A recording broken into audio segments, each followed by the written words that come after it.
like many young people, I had big dreams about what I wanted to do when I grew up. I wanted to be a National Geographic photographer. I wanted to be a doctor, a lawyer, a firefighter, many, many things. And then when I was in my early 20s, I found myself working in HR in a large insurance company. I said, this was not the dream. This is not what I thought I was going to do with my life when I grew up. I said, how did I get here? I spent my early years studying cultural anthropology and psychology in northern Arizona, and I loved it. And it spoke to my soul. I spent most of my time on various reservations, mainly the Hopi and the Navajo. And my first anthropology teacher said, I'll tell you, the one thing you need to realize is that anthropology is the study of similarities, not differences. That we as people all desire the same things.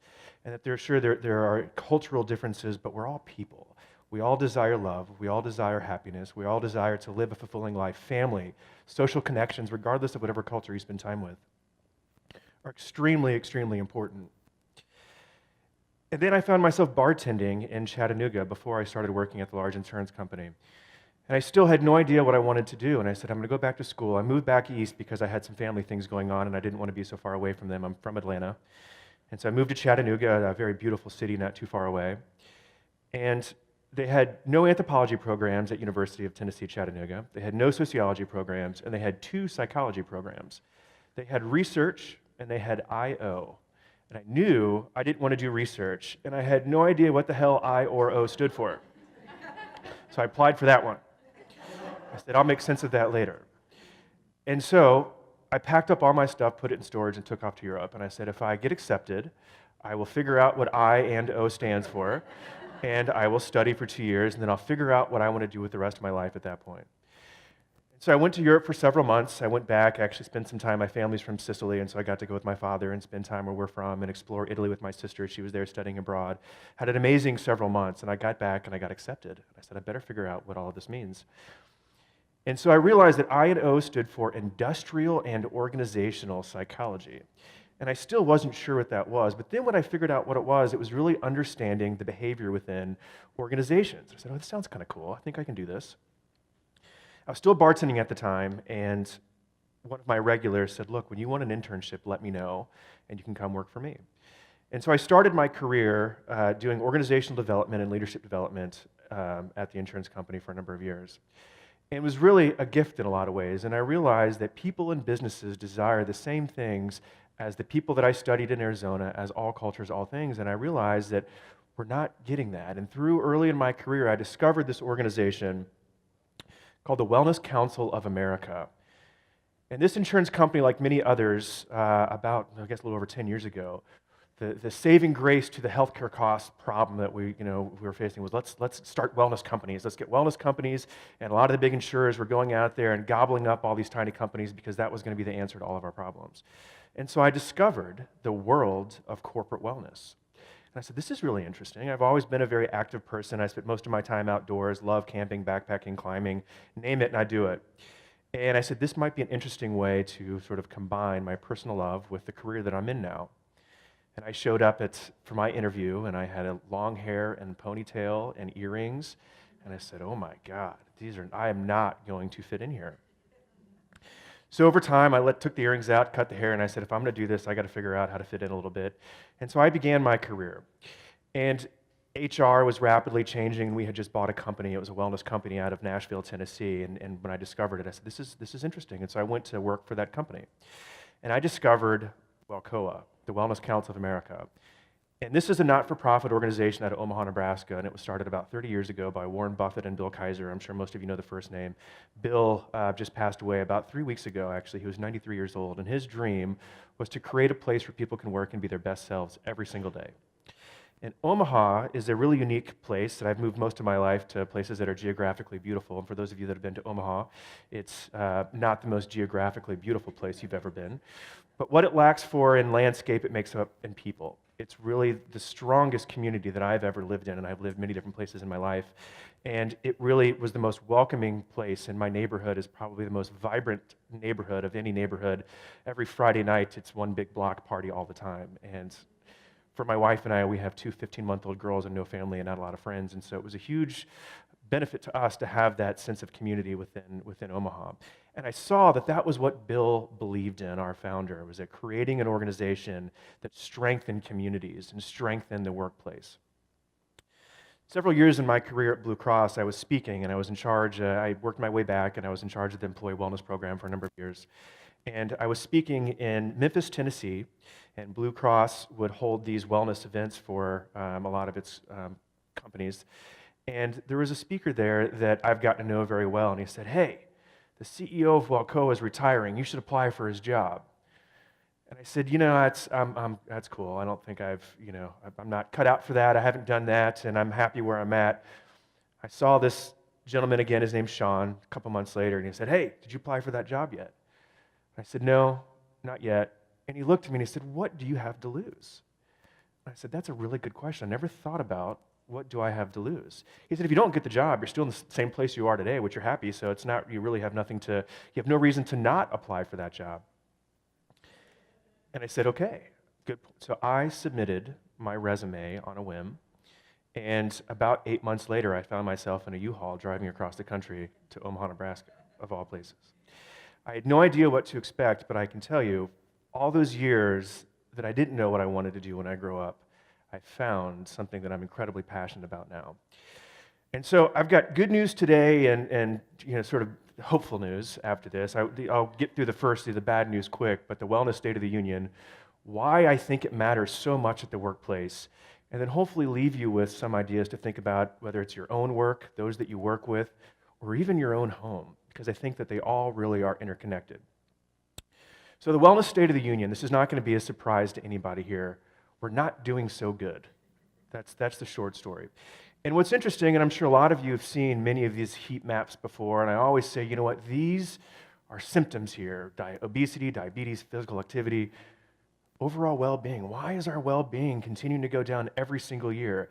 This is the age of information, right? We can find out anything. It's not that we're learning less or we don't know what's healthy and not healthy, but this area, and I'm from the South, and it looks like we're not in really a hot area there right now. Why is the well-being lower in this part of the country than it is others? And honestly, the story is not that great for all of us, and we continue to decline. And so something has to be done about changing the tide here. Stress continues to go up. This was a Towers-Watson study. I'm sure some of you may have seen this before. Stress is the number one issue affecting the workforce today. And I was at a conference last week, and there was a guy there talking about stress, and he was saying, work stress, life stress, is there any difference at all? Because you take your personal stress to work, and you take your work home, and you don't know what your colleagues are taking into the office, what stress they're bringing in, what issues they're dealing with. And so stress continues to pile on, and it's interesting, I think phones and our connection, while you think that in a lot of ways that can be a good thing, we do not unplug anymore. I would argue that most of you probably sleep with your phones next to your bed every single night.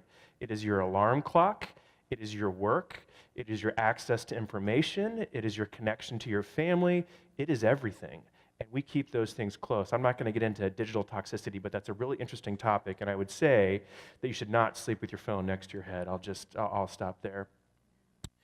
New research says, this is kind of fascinating, that the number one cause of death, what do you think that it is? Some might say heart disease, sure. The number one cause of death are the decisions that we make every single day. It's the choice to sleep good, it's the choice to eat more or eat better, it's the choice to move more. Every choice that we have every single day, it's the buildings that we walk in, it's how we keep our home, it's everything. The choices that we make, the personal decisions, are the number one cause of death. And we have control of that. That's actually the good news. And thinking about work, and this is where I spend a lot of my time, because I started when I was at Blue Cross, and I was really gung-ho, and I was starting a wellness program, and we were going to do all these things, and we had this great nifty portal, and you could log in and talk to health coaches, and you could get incentives for doing this, and you could get your fingers stuck, and all kinds of things that we could do, and I drank the Kool-Aid for a while, and I said, this is going to solve all of our problems. This is going to be great. We're going to tell people how to live their life and how to be healthy, and we're going to pay them till they do it, and it's going to be fantastic. It doesn't really work like that, and I'll be honest with you. That's not how it happens. The source of stress at work is all of these things, and you can read the list there. It's lack of development. It's lack of trust. It's conflict with coworkers. The trust is a huge, huge thing. And why? And I'll tell you, being in HR, I was part of many, many engagement surveys, and every single issue of every engagement survey that have ever came is trust. Trust with your management, trust with senior leadership, trust in what you're doing. And everyone always seemed really surprised. Why is that? People, when it comes to health and wellness, and this is the challenge that I think we all face, is that a lot of times you do not value your health until it's gone. And that is the problem. I have several friends that smoke cigarettes, and I was asking them the other day, and I said, I'm just curious. If you knew that you were going to get cancer, would you stop? If you knew with certainty that you were going to get cancer, would you stop smoking? And they said, well, of course I would. I said, wow, that's so interesting. Like, do you realize your chances are so much greater having issues if you continue to smoke? And so people think that we're immune to having problems. And that, I was actually visiting Andrew a couple weeks ago in Chicago, and I was having dinner in a restaurant. He had plans, and so I was at this Chinese restaurant by myself, and I was talking to this gentleman who was extremely overweight. He was 34 years old. He was telling me about how much money he'd made his career. He was getting ready to retire in Naples. He had millions and millions of dollars, and he was going to tell me, and found out what I did. He said, well, I don't care. I'm just going to die at some point, so I'm just going to do what I want to do until I die. And I said, well, his name was Corey. I said, well, Corey, it doesn't work like that. I said, that's the dream, right? That we just get old and fall over and die. I said, he was 34. I said, chances are you're going to live the rest of your life miserable.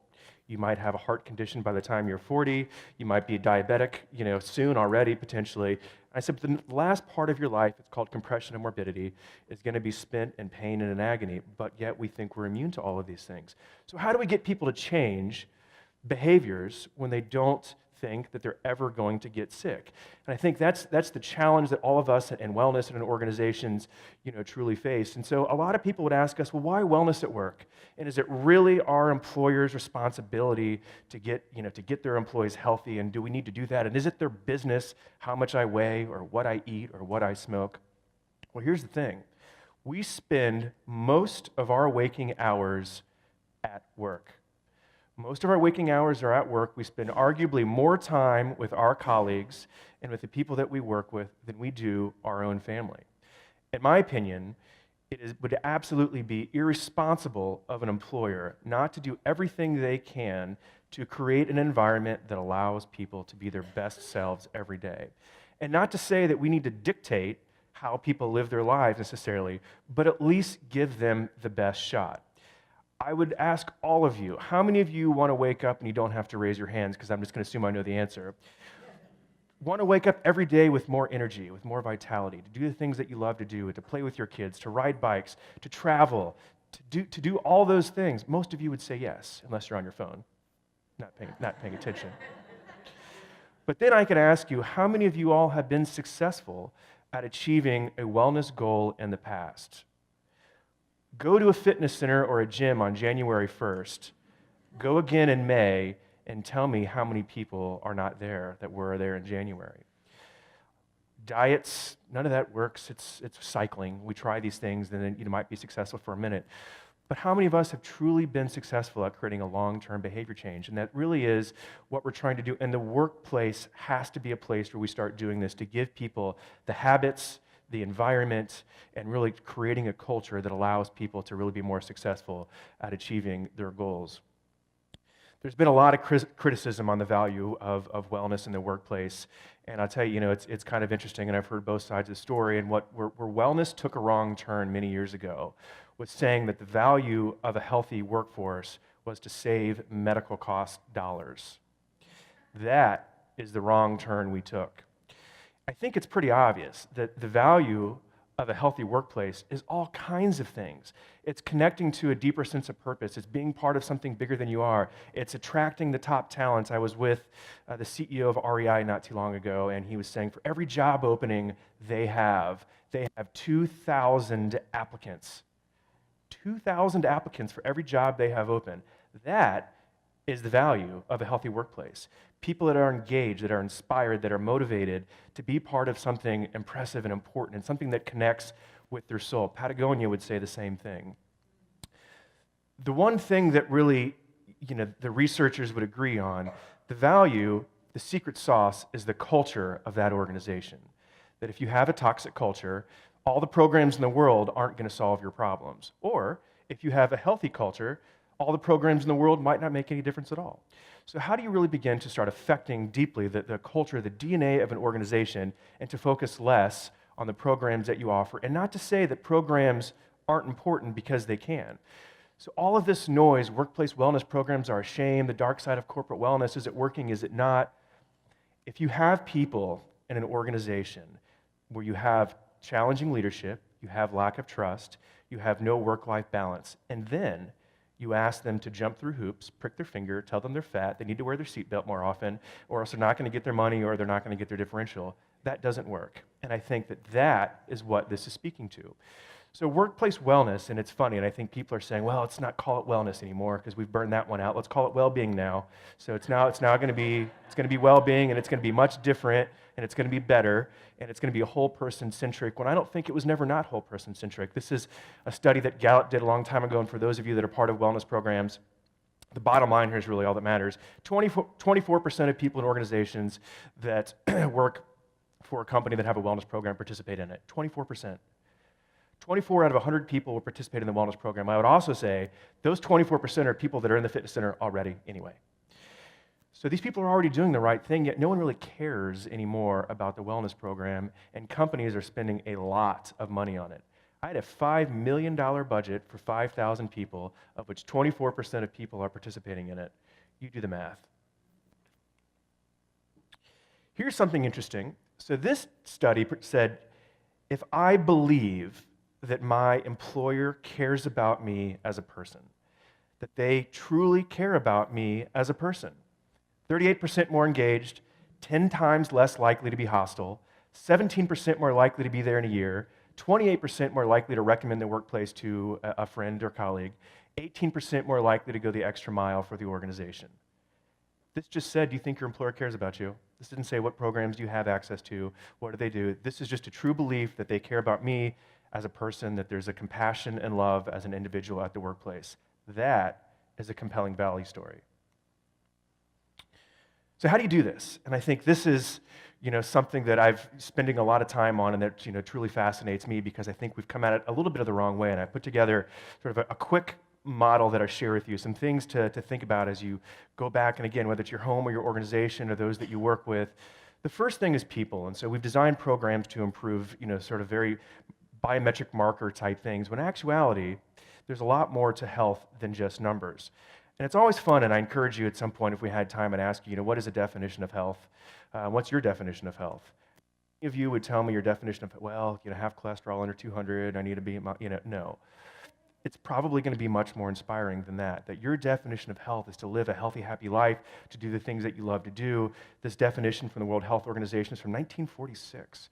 Yet we focus so much on the absence of disease or infirmity and not enough on the social well-being.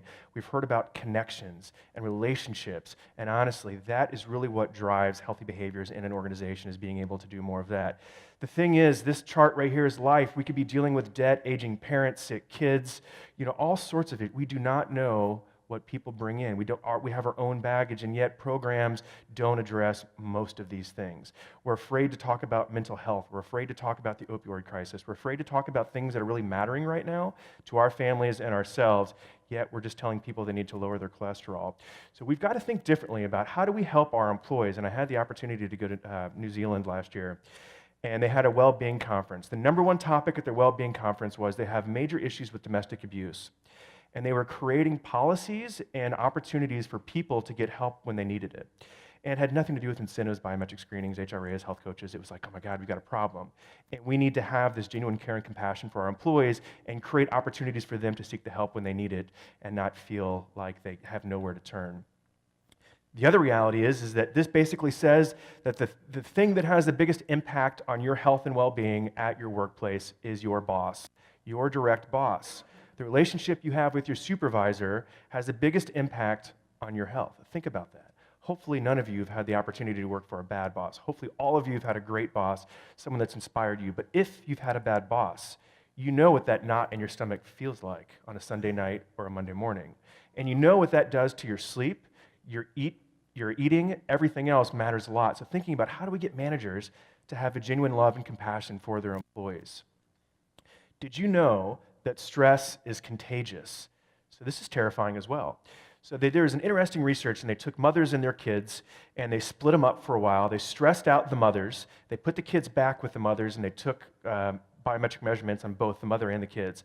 The kids had higher levels of cortisol just by being close to their mother who was stressed out. Think about what this does in an organization. If you have stress that runs rampant, it is like a virus that affects everybody. The good news is that happiness does the same thing. And so this is why we like to be around, surround yourself by people that are happy, that are encouraging and inspiring. And if you surround yourself by miserable people, you likely will become miserable yourself.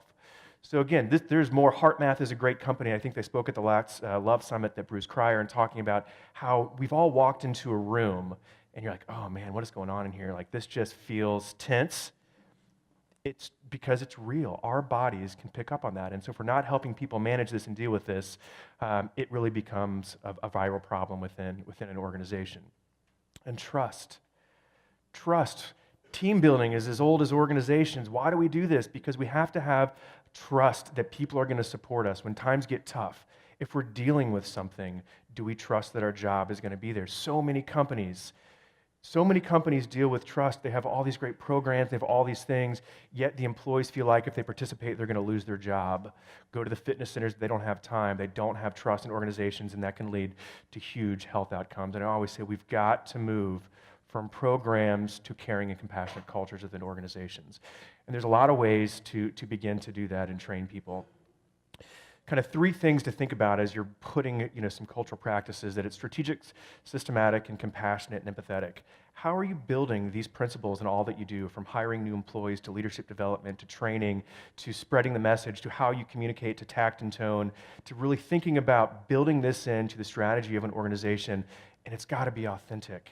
It's got to be authentic and true, so that the employee knows that you're not doing this for the wrong reasons. Systematic.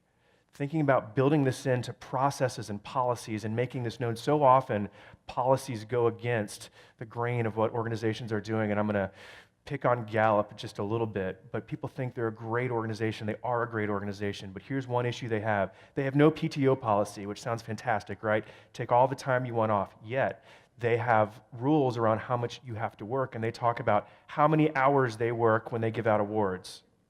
How do you think that makes people feel when they're ready to take a vacation? Not good. So making sure that it's a systematic review and that the policies actually support a lot of these things.